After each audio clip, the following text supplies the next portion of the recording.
And it turns out he didn't want to invite me to his church. He wanted to debate me. And he said, there's no such thing as truth. This is a pastor at a very large church, actually, in Newmarket.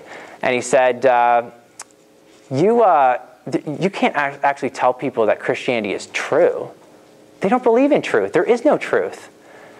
And then we started getting into logic. And he's like, you're using Western logic as opposed to Eastern logic. And we just got into a big thing. And I went Rabbi Zacharias on him with an illustration. I won't go into it. So Kenneth Miller actually understands the contradiction. Evolutionary biologist, textbook author Ken Miller, he sees it. And he actually writes in his book, Miller insists that mankind's appearance on the planet was not preordained. That we are here as an afterthought, a minor detail, a happenstance in history that might just as well have left us out. Okay, he gets it. It's unguided. Okay? Kenneth Miller. He actually goes on to say at a conference, not in his book, he says that evolution is so undirected that it could have produced big-brained dinosaurs or a mollusk like a snail with exceptional mental capabilities rather than human beings. Okay? That's what he says. So he understands the contradiction. In fact, I think Richard Dawkins understands the contradiction. He says in his book, The Blind Watchmaker, that although atheism might have been logically tenable before Darwin, Darwin made it possible to be an intellectually fulfilled atheist. Okay? He saw the incompatibility between God and this unguided process. So he gets it too. An undirected natural process doesn't need God, nor is it even compatible with God as a creator or designer. Okay? In this book, Wayne Grudem kind of opens the book with the preface, and he says, to put it in terms of an equation, when atheists assure us that matter plus evolution plus nothing, or zero, equals all living things, and then theistic evolutionists answer no, that matter plus evolution plus God equals all living things, it will not take long for unbelievers to conclude that, therefore God equals zero. God equals nothing. Actually, this reminds me of the instructions to boil water. Do you guys know how to boil water? Let me show you. The instructions to boil water. First, you place water in a bowl and put it on a heat source. And then you raise the temperature to 100 degrees Celsius. And then you add a leprechaun. That's how you boil water. And then you throw him in there. Okay, jumps in. Now, you guys all know you don't boil water with leprechaun. You don't need it. It's unnecessary. That's right. Adding a leprechaun is superfluous because these two things, by leprechaun, he went up in smoke. These are unnecessary. It's unnecessary. And I would argue the same way. God, on this view, it would be unnecessary, okay? Because evolution can do it itself. And Kenneth Miller would agree with that. Now, I want to look at, maybe you don't agree with my logical argument, but let's look at the scientific argument. I think this is where a lot of the weight lies, for me at least. So here are some evidences that I find, or things that I find that don't add up for the more controversial definition for evolution.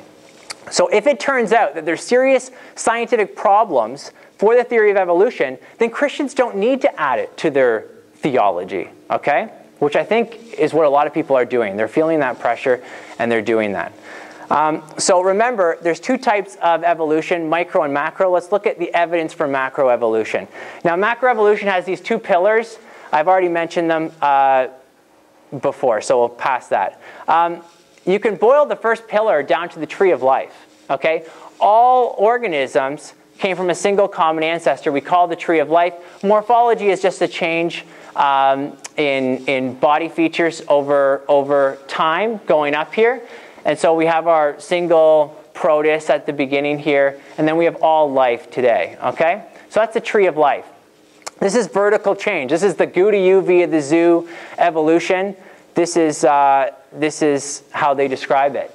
Now, as a creationist, I believe in kind of an orchard of life, okay? The creation orchard of life, that is, God creates individual organisms, and this would be horizontal change. So all the dogs came from two dogs, and you get all the dogs we see today. So I don't believe in stasis. There's a lot of misconception out there that that creationists don't believe that animals change. And so you'd have this idea where different organisms are related to within a kind, okay? So we have to beware of a common bait and switch, okay? When you're looking for evidence for evolution, now I teach high school biology as well as physics, and you got to be careful when you're asked someone for evidence for evolution that they don't give you micro and then as evidence for macro, okay? Because all the microevolution in the world, I will show you, at least I'll argue, doesn't add up to macroevolution, okay? And there's a good reason for that. And this is a bait and switch. They'll say, of course I believe in evolution, referring to the tree of life. I see evolution happen all the time. And they talk about dogs changing, okay? Which is actually artificial selection, which is intelligently designed. So let's look at this together, okay? The first one we're going to look at is, because some of you might be out of the biology classroom for a little while, or maybe some of you take biology here. Kind of a grade 11, or maybe it's first semester here, I don't know, is genetics.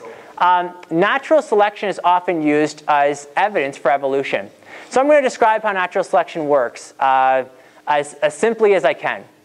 So you inherit genes from your mother and your father. That's how it works. These are called alleles. You actually have one allele from your mom, one allele from your dad. And we'll say that this gentleman here has a gene for short hair, that's this gene, and long hair. And his wife, has a short hair gene and a long hair gene. So what ends up happening is, if they get married and have kids, because they got to get married first, you could get a short hair gene from dad, a short hair from mom, and your offspring is going to have short hair. Okay? And I got a Punnett square going over here, but we'll just leave that out for now. We don't overcomplicate things. Turns out, when you have incomplete dominance, you can actually have genes that have a combining effect. And so it's often described in textbooks with these snapdragon plants. A red and a white will make pink. Well, similarly, the short-haired gene here and the long-haired gene are going to make a medium-haired dog. And here we have this other dog, and he's got medium hair. And then this guy over here, terrible hair day, he's got a long-haired gene from mom and dad. Now, you want to see natural selection in action? We take these dogs and we drop them off in Antarctica or something, okay? And we see how they survive. It turns out, oh, it's so sad, these two guys died. Yeah, they couldn't survive. Their hair wasn't long enough, or the fur wasn't long enough. If this guy can send out the vibe, PJ, and he finds a mate, then when they have kids, guess what? They're all going to be long-haired. And this is a textbook example of natural selection. And, but notice what happened here. It's very, very important that you realize that we actually lost genetic information. Okay? We lost genetic information. And for evolution to work, you need to actually increase the amount of genetic information in your genome. Okay? And to make new functions, to make things like eyes and ears and when things don't have those features. Okay? So we need an increase in information, not a loss. So this would not be a good example for macroevolution. Now there's been, over the years, a number of examples that people have used for evolution. One's peppered moss. This is still used in textbooks today, although it's come under fire. Was it a hoax? Were the moss just nailed to the trees, pinned to the trees? Let's just assume that the thing works, okay? And there's no problem with it. It actually occurs. What happened is, there was these moss, peppered moss, and they would land on these trees. And the trees were light colored. And they had lichen on them. And so there's actually a moth right here, okay? Very hard to see. And so the birds couldn't see the moth either. So when they would go hunting for food, they would take out the black moss. Now what happened was, the Industrial Revolution came along in England, and the pollution actually covered the trees with black soot and killed the lichen. And so what you were left with was the black moth being camouflaged and the white moth being exposed.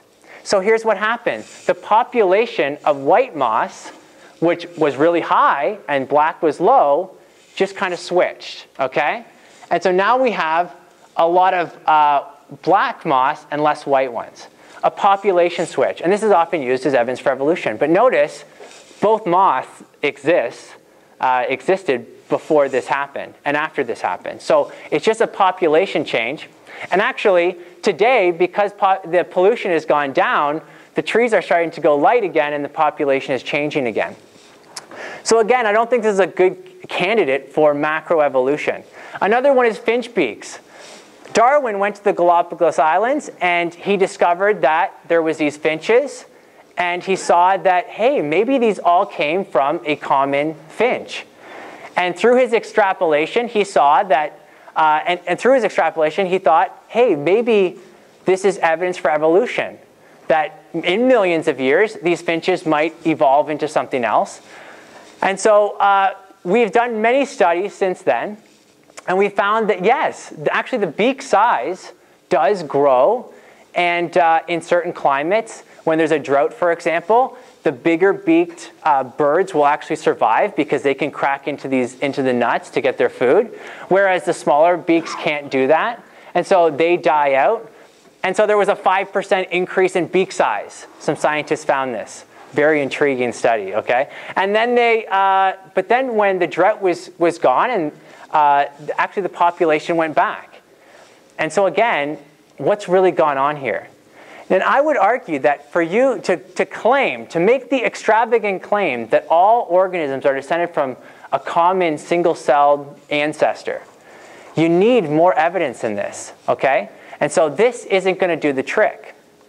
So I should also point out that was natural selection, and natural selection doesn't create. What it does is it selects. It selects from your gene pool, okay? It doesn't create anything. And so what does create? Well, if you go to the University of Berkeley website, they have, and I encourage you to do that, there's a whole site devoted to understanding evolution. In fact, it's called Understanding Evolution. And I've read almost every page, if not every page of the site. And I found this quote. It said, "Mutations are essential to evolution. They are the raw material for genetic variation. Without mutations, evolution could not occur." This is the engine that drives evolution. It's the variation that Charles Darwin hypothesized right from the beginning. Now we call it not Darwinism, but neo-Darwinism, because we realize that it is mutations that cause the variation. Now, most mutations are harmful, about 99% of them, okay? And so it's not, none of you want a mutation, okay? But some mutations can actually help an organism survive. Let's look at some of those. I have an evolution textbook at home, a few of them, and one of them, the first 20 or 30 pages, is all talking about antibiotic resistance. So antibiotic resistance is claimed to be evolution before our very eyes, evolution in action. So let's pretend that you have a stomach ulcer. Okay, that's what it looks like. Inside your stomach, you have mucus that protects your stomach from the hydrochloric acid that's inside your stomach and the enzyme pepsin, and when they come together to break down proteins. And this little guy here, Helicobacter pylori, we'll call him H. pylori for short. Now, he is a bacteria. Most bacteria in your stomach can't survive the harsh conditions, okay? It's hydrochloric acid, the pH is like 2 or 3. This guy, though, he can survive. And so if he does survive,